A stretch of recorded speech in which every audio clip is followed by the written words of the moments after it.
Yeah, I mean, it's fun. Sorry, sweet or unsweet tea? Unsweet. Unsweet. Do you have lemon? Yes. Yeah, Unsweet. that'd be great, yeah, thank you. We'll just look at it.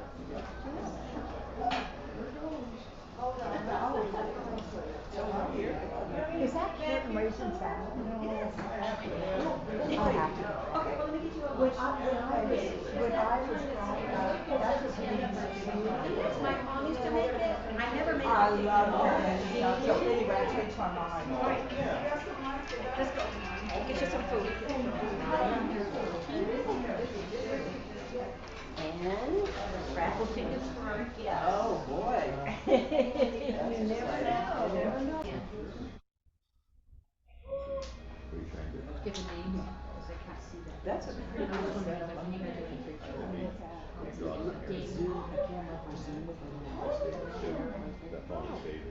So we're supposed to stand in front of this. Okay. If we'd like to stand up, we're going to start this meeting. Welcome to the greatest Lions Club in the world! All right, thank you for being here. Hello, everybody from Zoom and from home. Welcome. First thing we're going to get started with is our invocation. And today, our invocation will be led by Carlos Kaplan. I did not see him come in yet, though. I was told he was going to lead the prayer today. So in that case, Lion Jim Peak, PD, please lead the prayer. Almighty Father of all religions, we bless you for keeping the El Paso Downtown Lions Club in our community service for over 98 years. Whoa! We have served El Paso and West Texas through many trials and stipulations. We ask you to bless this food to the nourishment of our bodies today and continue service in the greater El Paso area. Amen. Amen. Amen. Thank you, PG Jim. And now for the pledge, Lion Connie, would like to lead us in the pledge. To the flag of the United States of America and to the republic for which it stands, one nation, under God, indivisible, with liberty and justice for all. All righty then. So next we have our song. Would anybody like to lead us in our Lions Roar song? Ernie. Those lions roar. Margo, hear those lions roar. You can hear them roaring every week. Feed and growl for more. Don't you hear those lions roar? Their snarling, rumbling roar.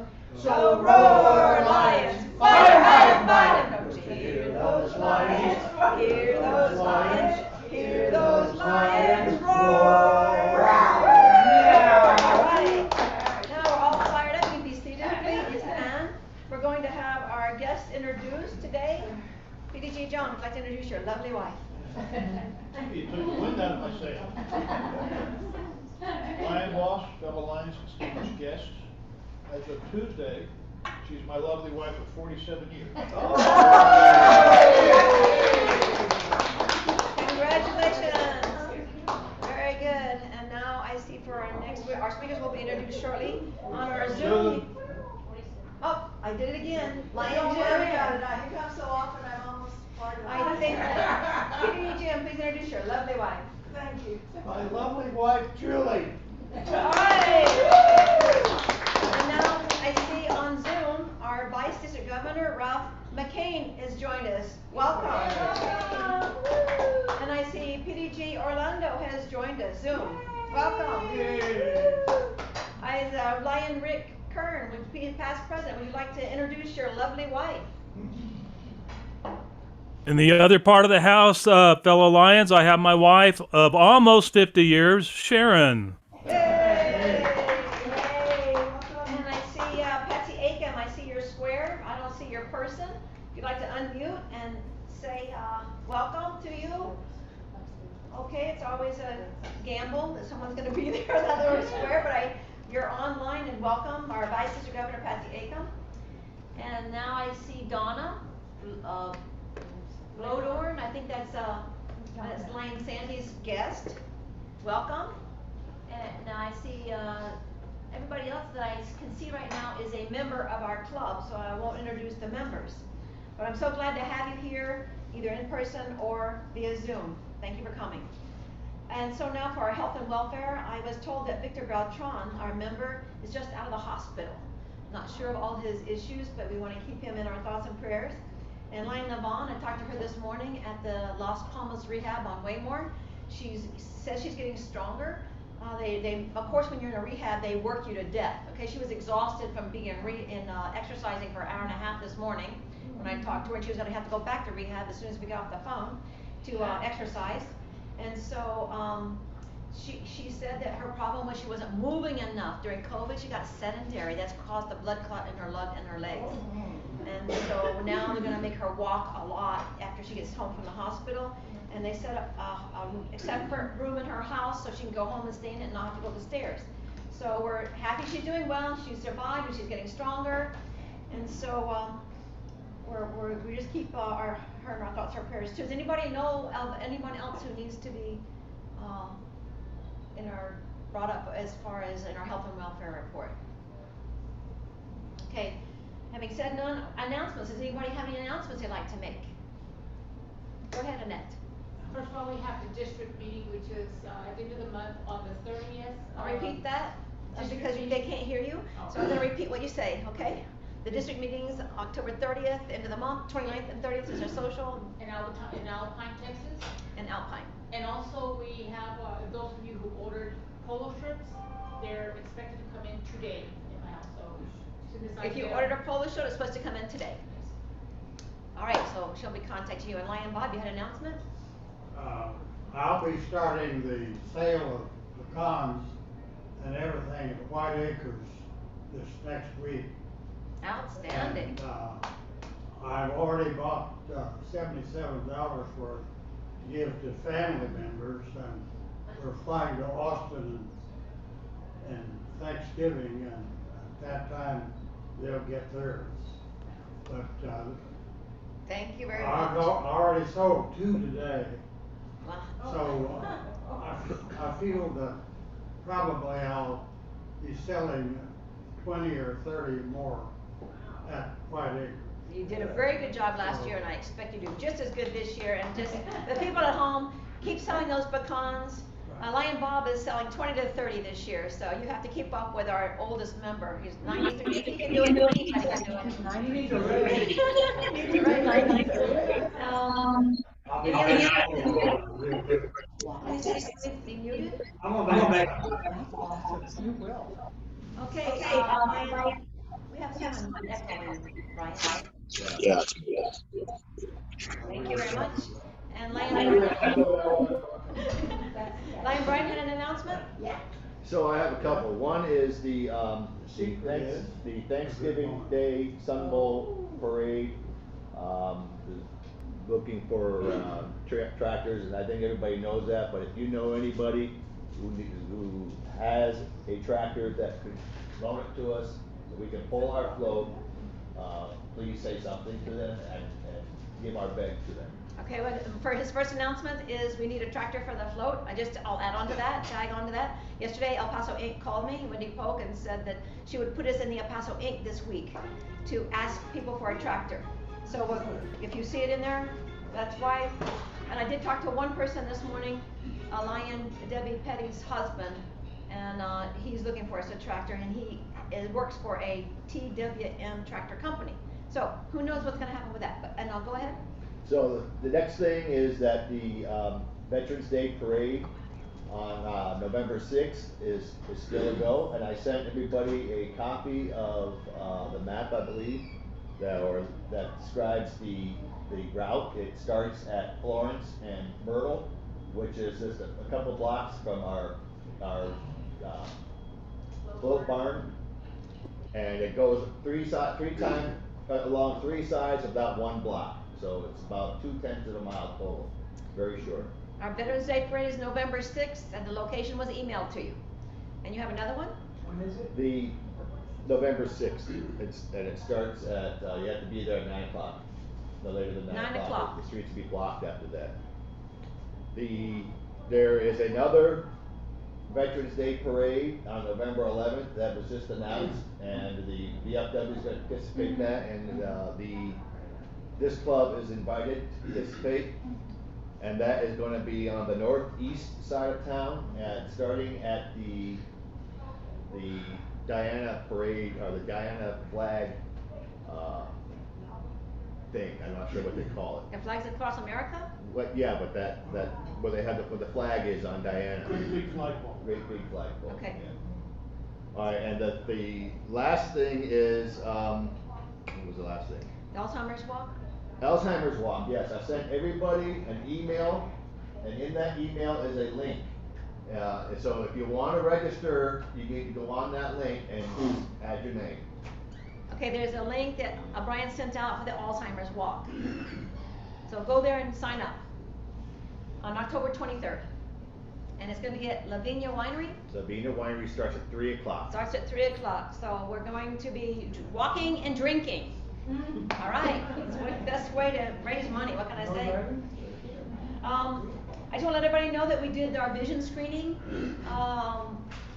Past president, PDG, John Ferry, I, and Lion Brian, we went to the school, Idea School, out in Socorro, and we tested 303 children's eyes.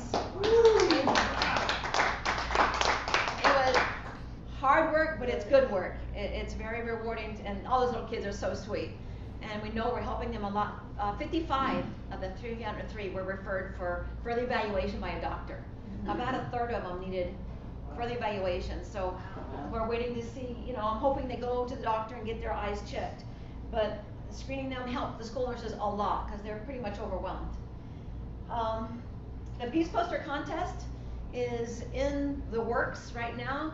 We have several Ysleta schools now participating. We had our speaker come from Ysleta, and she joined our club. Candace, and so she has got she was the head of the visual arts department, or the deputy, and so now she has sent this Peace Poster Contest out to all Ysleta lot schools, and several of them are participating, as well as St. Raphael's School. So October 22nd, all the posters will be brought to this location. Hopefully we'll be able to scan them and get them sent out to everybody. So we'll have in-person voting, and we'll have voting online. Okay, so I think we've got all the announcements covered, so now I'd like to turn this over to PDG Jim Peak to introduce our speaker. Just do it from there, Jim. So our people from home, our Zoomers, can see and hearing. Where do you want? Right in front of the van. In front of the In front of the camera. Oh, right in front of the camera. Okay, all right. Okay. Don't get too excited. Okay. Now, for some of you newer members, you're going to notice that I'm wearing a lion's hat. And that is because 35 years ago, when I was president of this club, and we had about 200 members, and we were meeting downtown at the Paso del Norte Hotel, and sometimes at the old place there in 5 Points, Gillespie's. They made a motion that said anytime I got to the microphone to introduce somebody, I had to cover up my bald head. Cover it up. So that's why I'm wearing a hat, a lion hat. Wear it backwards. Now, Oh, it looks good. now you're gonna laugh at this. Not only did they tell me I had to wear a hat, but every member of the club was challenged, and they had to bring me a new hat. So, can you imagine? I was receiving over 200 hats. Over 200 hats I got from all over, and then it just kept going on and on and on. And now I've got a whole closet full of hats. and that's that story, and that's why I'm wearing this hat. Now today, it's really a privilege to introduce our two speakers. I've known this young lady here. Adair. I've known her for many years, and when her office was in the bank building downtown, which I think it still is, isn't it? Or Nearby. Huh? We're close by. Or close by, okay. Well, and we were meeting upstairs in the El Paso Club, and I guess we'll end up there again sometime if Paul Foster ever gets the place redecorated and changed. That's what I heard was gonna happen anyway. I haven't talked to him, but anyway, that's what the plan is, to open up the El Paso Club again, and that's where we'll probably end up. It's been a struggle to do all of these events and everything when you have fewer members, but as we move along, we'll gather in more and more members. And also, I don't want you to be discouraged, because when we first started this club, we were the only club in West Texas. And then we've now got close to 30, 35 clubs. John, do you remember? Is this the program or? Yeah, I'm giving you a little preview. So our guests will know what's going on, see? Do you remember how many clubs we have in West Texas now? 32. How many? 32. See, that's why I called on you. 30, now we have 32 Lions clubs in West Texas. And we're 98 years old, and we're the original club. That's awesome. So you can imagine how much community service we're doing. Okay. Now, John tells me that I gotta get on with the program. All right. The reason we're in the White Acres. Most people know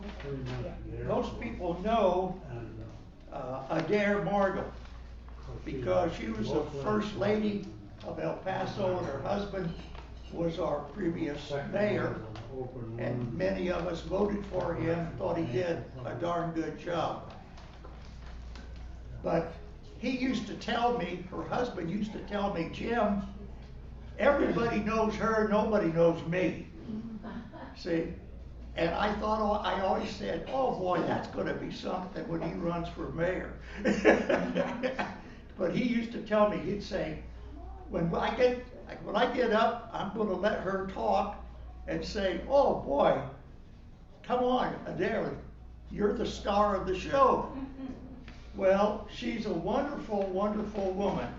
And I can't read all of this stuff, but I'm just gonna tell you that she was appointed to the highest committee by George W. Bush when he served as president, to the National Commission on UNESCO, UNESCO? UNESCO, that's how it's pronounced, right? She has a BA in art history from Vanderbilt University. She studied Renaissance art and Italian in Florence, Italy. She was also with Syracuse University and completed her master's in art history at New Mexico State. She currently writes about art and history and is the former First Lady of El Paso. Let's hear it for her. Come on, Mary. All right. Thank you, Jim. I love being at the Lions Club and seeing you all, and I want to hang out here, because if a 94-year-old sells the most pecans and looks like that, it's awesome.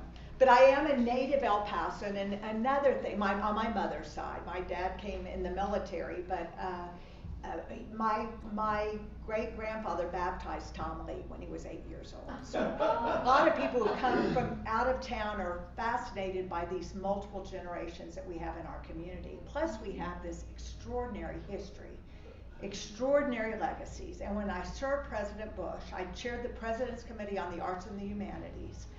But Library of Congress, you knew Tom Lea? My great-granddad baptized him. Why, his books introduced me to the romance of the West. And military, General Hagee, who was a Marine Commandant. You knew Tom Lea? I mean, he documented Peleliu. He landed with the 7th Marines, Peleliu. Well, my great-granddad baptized me. We went to high school with my grandmother, and anyway, I saw how Tom, when I had an art gallery, and I saw how I had started showing, a little bit of his art because he never had an art dealer. And so I started showing him, and then one day he called me and asked me if I might help him with his work. He was in his 80s, he'd never had a gallery, and people waited in line to buy his art.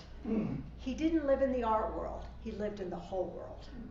And one reason I started the Tom Lea Institute is I love my region. I realized when I traveled so much with President Bush, very few it doesn't exist that I've experienced, communities together, two different countries, and the way we interact, how we have families on both sides. I love our region. And so if I wanted to share it, what was the best way? The best way I know is Tom Lea.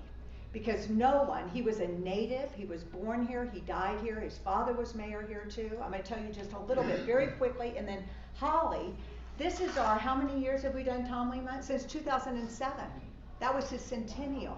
So people can never believe that we don't run out of ideas, but it's because it's not about him.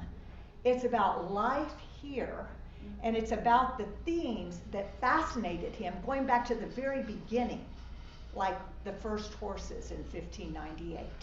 So you don't run out of things, and we're structuring it now so we invite people from out of town, have weekends. Holly will tell you about that. But let me just take a few minutes to give you a primer on Tom Lea. Is that okay? Why Tom Lea? Here he is, the first slide. Of course, he went to El Paso High School, so there he is with his brother Joe. There he is with his El Paso T-shirt with his dad on a donkey. We're gonna go real fast through this. So this is 1915, Mount Franklin. His mother said she could see the edge of Mount Franklin when he was born at Hotel Dieu Hospital, and I was there at Sierra Medical, now Hospitals of Providence, when he died, and of course that's right at the southern point of old Mount Franklin. He loved Mount Franklin. His father collected Casas Grandes pots. You said you were just down in Casas Grandes. He loved those designs. He illustrated his pots. He often incorporated those designs into like the skies in some of his paintings. He's always thought that's what inspired the indigenous people were nature. So we'll go on to the next one. This is the finest mural of the New Deal. The New Deal under FDR. They helped artists who painted murals in post offices and any federal buildings, post offices and federal courthouses. This is the finest of the period. It's America's favorite period of art because it's about our own communities and our own stories. But when the chairman of the National Endowment of the Arts saw our mural in our old federal courthouse, he said it's the finest of the period. We'll go on. This is when he did in Odessa of the Stampede. So he was a muralist. He went to Chicago to study. His teachers at El Paso High recommended Chicago with a good Western type teacher, and he studied muralism. He also became an illustrator of J. Frank Dobie's books. One of them was The Longhorns. One of them was about a ranch down in South Texas. We're going to go very fast. Here's just some of his illustrations. Then, when you illustrate books, they're disseminated all over the place. So they came to the attention of a man named Dan Longwell, who invented Life magazine for Henry Luce. And that was a magazine that promised to bring world events into your living room. So they wanted to do a story on the cavalry at Fort Bliss. And so they got Tom Lea to do an illustration, and that led to him being commissioned, we'll go to the next one, as the first artist correspondent during World War II for Life magazine. First accredited. These are some of his pictures. This kid from the desert in the ocean on aircraft carriers. He became renowned for his art during Life magazine. He went all the way to China. This is the Chinese cultural minister, a Chinese hillside. He did portraits of Madame and Generalissimo Chiang Kai-shek. They sat for him. Tom Lea never did them people had to sit for them for him to do your portrait. Those are at UT Austin, and then he landed on Peleliu with the 7th Marines. This is one of his famous paintings that hung out in the Joint Chiefs of Staff. Eisenhower wanted it there because he wanted them to realize what the cost could be of sending soldiers to war. He also wrote a book about that experience, landing with the Marines, and this is probably the most famous war picture ever done. Marines call it that 2,000-yard stare. Tom Lea, after the war, he experienced it. He came back home. The art world took a turn to the left. New York City and abstract expressionism took over, kind of swept America. Many people wrote that they couldn't represent the world as it was after the atom bomb. That informed a lot of contemporary art. Tom Lea came home to what he loved most and appreciated all the more. And one of the first paintings he did after he did his war work and got it to life was a portrait of his wife. He then he was sent down to Mexico. He was sent down to Mexico to do one last story for life before they cut him off. And he ended up writing a book called The Brave Bulls. They had its world premiere at the Plaza Theater. And he illustrated his own books.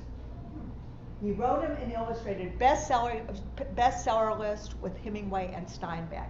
So he took El Paso stories. He learned about bullfighting in Juarez, the Juarez bullfight. They're on our tour now when we go over to Juarez. And then, of course, he followed the bullfights all over Mexico and went all the way back to Spain.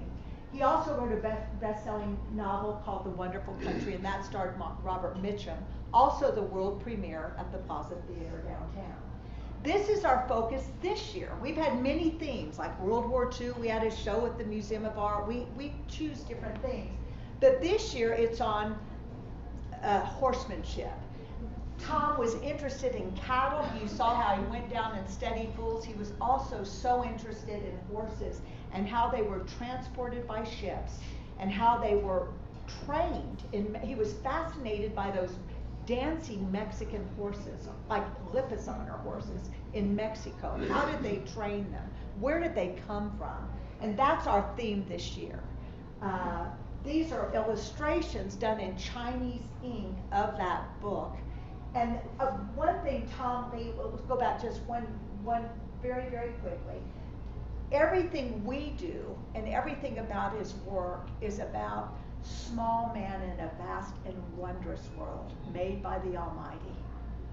And so China, you even got that sense in that Chinese picture, those little fields and the little house. And here you have these small, the conquistadors and the Spaniards coming up through the pass to colonize New Mexico. We'll go on.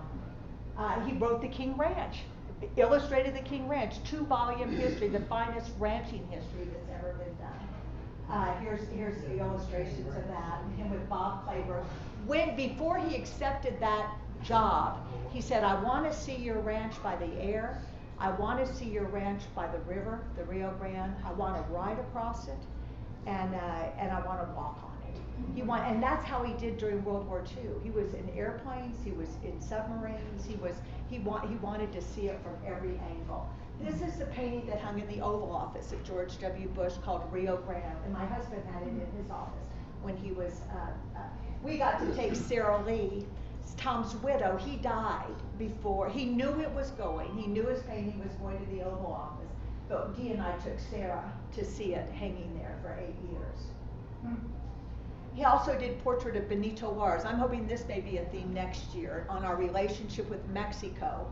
He always admired the constitutional president of Mexico, Benito Juarez, a 4'6" Zapotec Indian, who served at the same time Abraham Lincoln, 6'4", was president, and they admired one of each other a lot.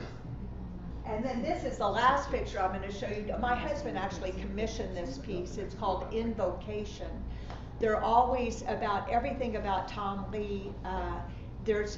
He always said he tried to get at this, turning an incident into a symbol, or turning just a scene into something symbolic. And my husband had commissioned, you all might find this interesting, there was a company that started here called BDM International. Braddock, Dunn, and McDonald. They were Fordham physicists who worked with White Sands Missile Range. And my dad knew them. They were starting a company, and they wanted, my dad wrote insurance for them. And they always liked him because he'd go back to the companies and saying, you're not selling what they needed. They wanted to be government consultants for the Department of Defense to solve defense problems. They grew to be 5,000 employees, sold to Ford Aerospace. Became a, and we continued to write their insurance out in El Paso, but on their 25th anniversary, Dee wanted something to remind them of their company's roots in El Paso. And this is how Tom Lea worked. He mentioned it to Tom, and Tom, about 18 months later, called and said, I have something for you to see. And Dee and I went over to see this painting. But when he came up behind Dee, this is the east side of Mount Franklin, majestic Mount Franklin, with this little prospector and his burro in front. But Tom came up behind Dee and he said, you know, I think that little miner, I think he sees a speckle of gold. So the message was, and for BDM, they saw a speckle of gold in our area, and I've spoken to graduates at UTEP giving commencement addresses on what do you see in our mountains? You know, cold hard rock, or do you see a speckle of gold? So that's a little, just a quick overview of Tom, and as I said, this year we're talking about just horsemanship, and I'm going to let Holly tell you a little bit about our programs. Thank you, Adair. Can I ask a question? Yes, please. In the beginning, you had a picture. Was that Pancho Villa? Yeah. Tom Lea? Yes, that was, there was a picture of Pancho Villa and Luz Corral Villa. And Tom Lea, we have a curriculum on the Revolution. Pancho Villa, you know, put a price on Mayor Lee's head because he jailed Luz Corral Villa for gun running. So, yeah, that's who that was. So Tom was escorted to Lamar Elementary with the police guard. Yeah, this year our theme is around horsemanship, equestrianship, horses, and it was really a very easy theme to explore with Tom's work because he did portray horses in many different aspects of his work, including his writing, as Adair mentioned, in the Hands of Cantu. And so if you look, you all have a Tom Lea Month brochure, and for those of you who are at home, when next time you come to a meeting, you'll have some brochures here for you as well. And so I'll be talking a little bit about some of the events, and I hope that you'll pick one or two of them and bring your family, friends, and so forth, and learn a little bit more about the history and the culture of this region, as well as through the eyes of Tom Lea. And that's really one of the best ways to learn it. And we have 11 different curricula that we have embedded in this region's schools and in Fredericksburg. That's how, one of the ways that schools are teaching students right now. They're using our curricula in the social studies curriculum and history in high school to teach about, for example, World War II and the Pacific Theater. But they use Tom Lea's art to do it. And so if you look at our brochure, we have one of the quotes for Tom Lea Month that we have is, to breed a noble horse is to share with God in one of his mysteries, as well as one of his delights. And that's from his book, The Hands of Cantu. And Tom was really fascinated with horses. He loved horses. And so Adair showed you the picture of the Pass of the North mural, which was that one mural that's down at the old federal courthouse in El Paso. And there are 5 horses that he depicts in that mural. And each horse is a different breed of horse. And he knew the anatomy of these horses, and he would study them so that when people who knew the horse could recognize the kind of horse that it was. He didn't just draw a horse. He knew exactly what kind of horse he was going to draw and paint and what its purpose was. And so Tom might be described today as kind of OCD about his painting topics. In other words, he went in depth and studied every aspect of whatever topic he was going to portray. And he got to know, for example, the soldiers and airmen and so forth when he was serving during World War II. He didn't just paint pictures of people who looked interesting and were doing interesting things. He actually got to know them and wrote about them when he submitted his articles and his paintings to Life magazine. And so he's amazing that way. Most artists don't have that level of discipline or interest in their subject matter. They just portray it the way they feel about it. And Tom really was other-centered. He let the subject demand the style. He didn't say, I have this style and I'm going to portray everything in this style like Pablo Picasso or Monet is an impressionist. He selected the style based on what the subject demanded. And he could do anything, any style, and he did paint in many different styles. And so when you see a Tom Lea, you can't predict what style it's going to be. You just know that it's the right thing for what he's trying to portray.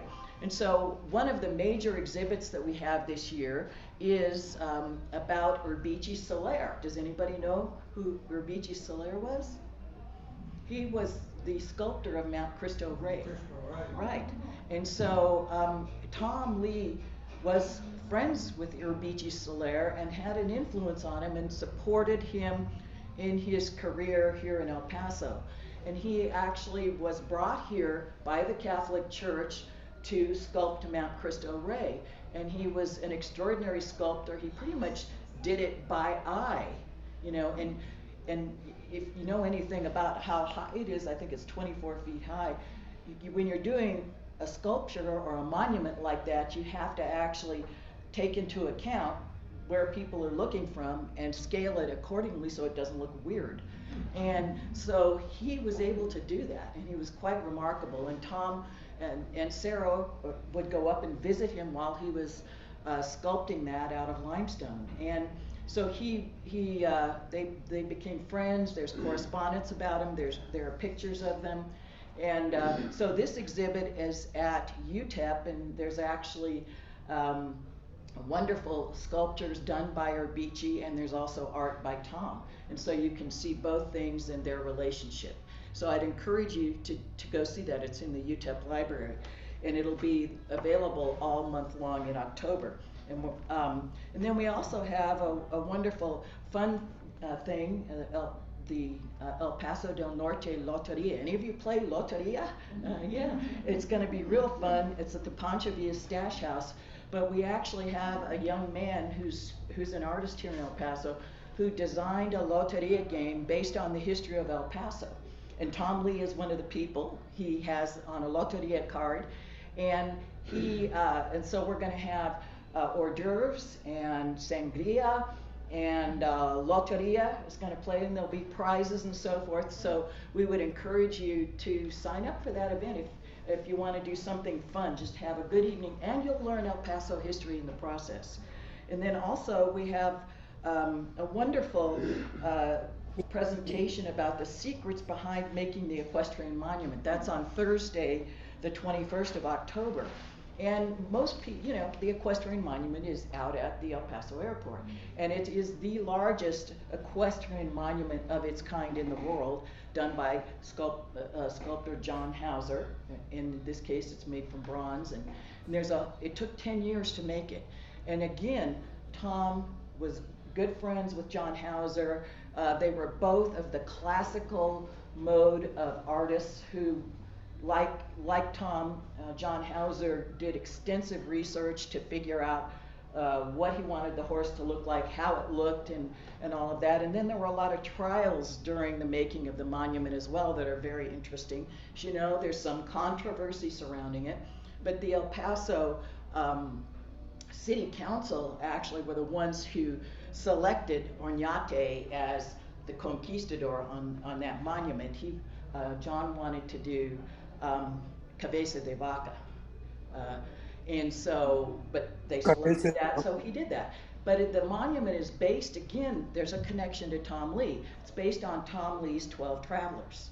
And so Hauser was really inspired by the 12 Travelers, and and that kind of inspired him to want to do 12 monuments around the city of El Paso, primarily downtown, that would take people back in history, kind of a three-dimensional experience.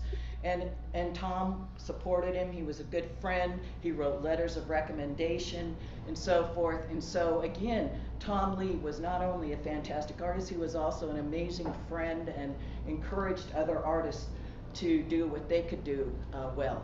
And so that's going to be a wonderful presentation at the Hotel Indigo, and there'll again be hors d'oeuvres, there'll be ballet folklorico dancers, and so we try to make events very rich and interesting and wonderful, and there's no cost. And then we have a wonderful destination weekend, and that is the 22nd of October through the 24th, so that's a Friday through a Sunday.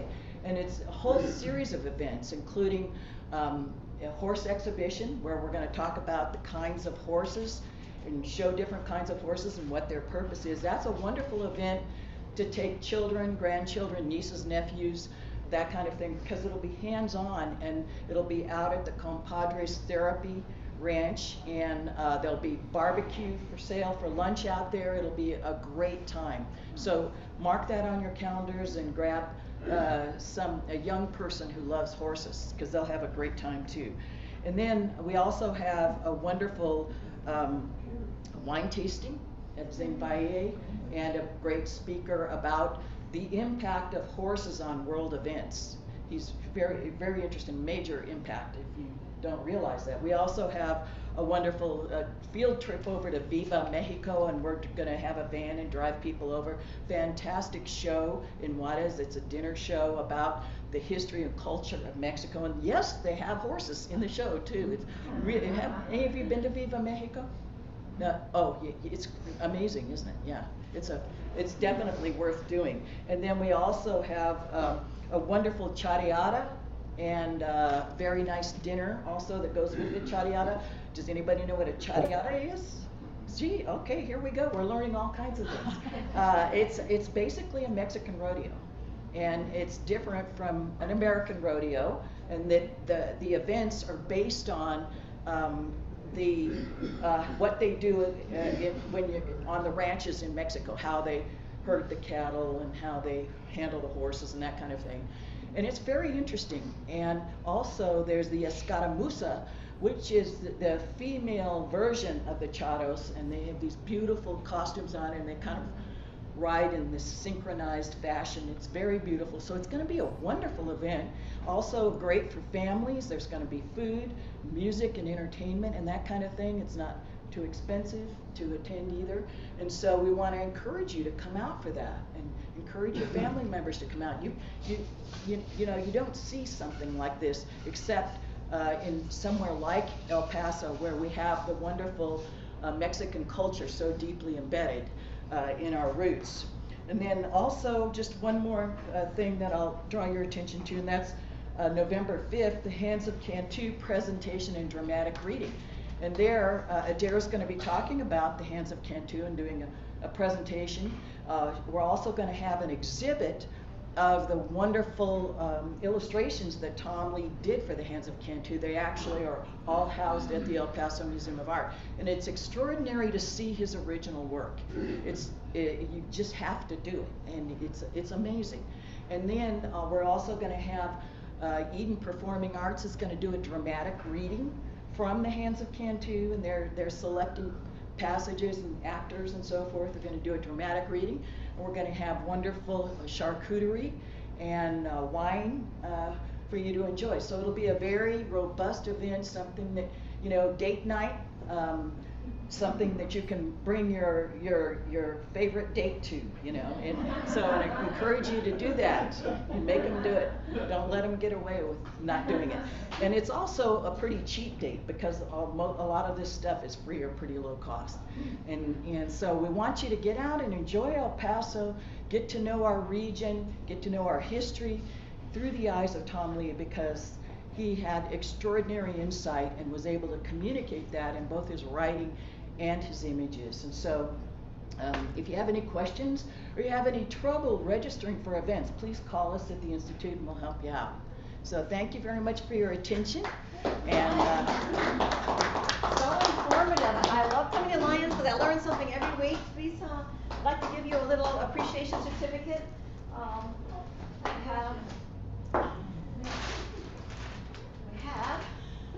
Here's a certificate for both of you. oh, thank you. So we really appreciate it. Every time you come, we love it. Thank you. Thank you We so love being much here. Thank for you so being much. here. Yeah. Will you take a little picture? Come on around to our banner. And everybody at home can I'll see do it you. on both sides. Thank you, thank you. Yeah, you should be in There we go. Smile. Real smile. We love having you, and our baker today is PDG John. He made some bread for you. Oh, awesome. And so something from home, okay? Enjoy. Enjoy. Share it with me. Yes, there's two I'll loaves. share about that. I'll tell you right now, there's 2 loaves, so don't Okay. worry about it. And one other thing I'd like to ask is Connie will come forward, please. Connie and Connie. Uh-oh, what'd she do? Come on, Connie. Come on, Connie. You woke her up. So we really want to thank you. You're Line of the Month for August. And so we want to thank you for all the work that you did. You helped us package up all those socks for the kids with cancer. And we really appreciate you writing the tale the other day, last week. And you signed up to do the speakers in November. I want to say thank you. Okay? Great. Good job. Thank you. Good job. Lion statue. And now for our raffle. We have raffle tickets. Here we go. You got your ticket out and see the lucky winner for the first item. All the items are right here, along with my leftover food. Don't take my leftover plate. The first number is 4, 5, 6. Number 4, 5, 6. The lucky winner is BDG John. He must buy most of the tickets every Friday. John, you always win. That's right. You gotta. He always wins. You gotta pay to win. You gotta pay to win.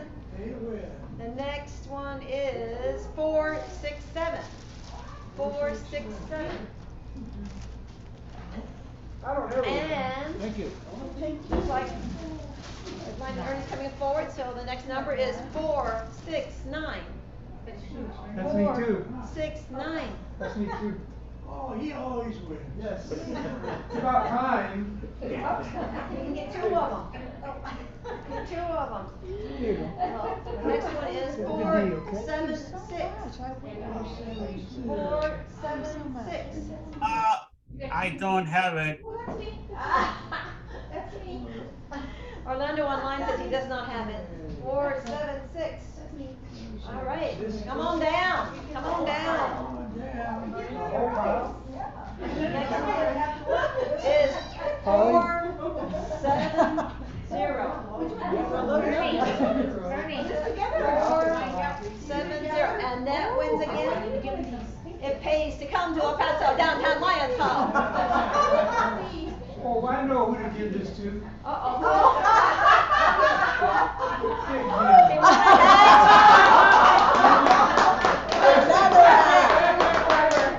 Okay, Lion Ernie gave the hat to PDG Jim Peak.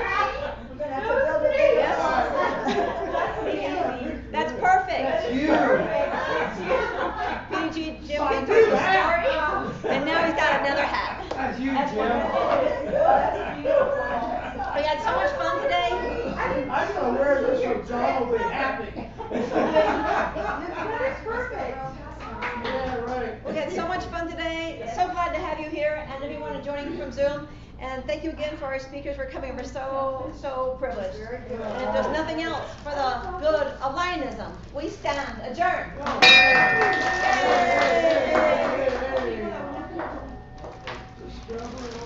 Thank you. Thank you, Thank you. Bye, guys. Bye, guys. We have a cabin in about 3 or 2 walking. The neighbor next to it is one of the early astronaut doctors.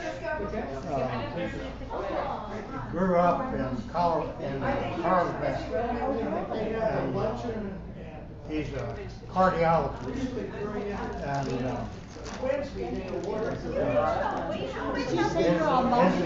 is Andrew Gaffney, and he was also the cardiac department representative from Vanderbilt University.